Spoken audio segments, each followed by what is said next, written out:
एगो गीत हम गईले रहे। हाँ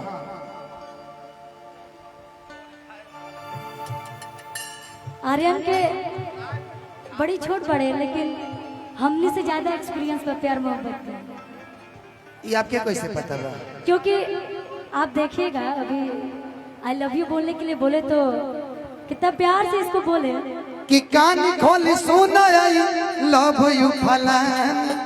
ये तो वही बात हो गया, लेना ना देना भर दे पसे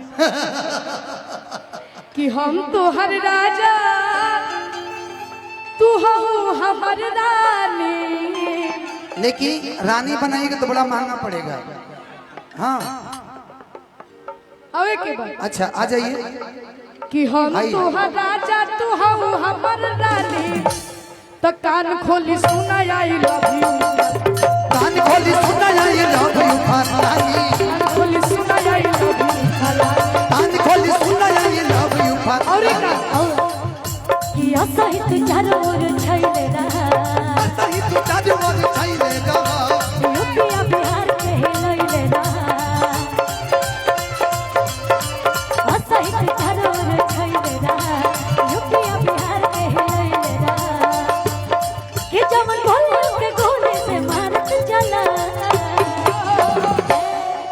कि राजा रंगदार तू झारत चला राजा रंगदार तू झारत चला मिलन करदा के भारत चला।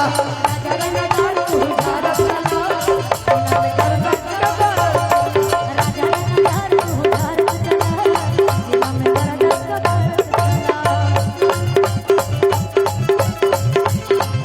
बोलो भैया। अभी लीची के सीजन आइल रहला अच्छा त एगो लीची के गीत गाइले रही बड़ी प्यार मिलल है। आओ आओ आरे लीची लेना हो कि बेचता नी ठेला पर लीची देवरो टाइम से ले ला बिछी बिछी दे बाजू। बेचता नी ठेला पर लीची देवरो नीमन से लेला पीछे पीछे देवरो कि नहीं लेगा तो दूसरा को देंगे नहीं लेगा तो दूसरा को देंगे तेंगे तेंगे भौजी तेंगे तेंगे कि लेंगे लेंगे भौजी तेंगे तेंगे तेंगे तेंगे भौजी तेंगे तेंगे।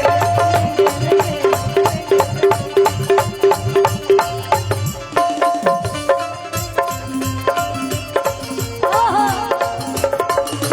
बोलिया दानी भाई बच्चा में बना के जी रहू ने जगा तो बड़ बढ़िया लागेला।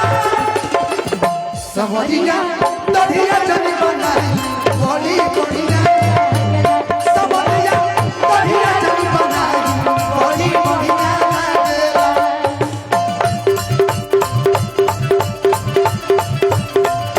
भैया एक गीत की फरमाइश आई ना भैया, जरा रोक दीजिएगा गोलू भैया।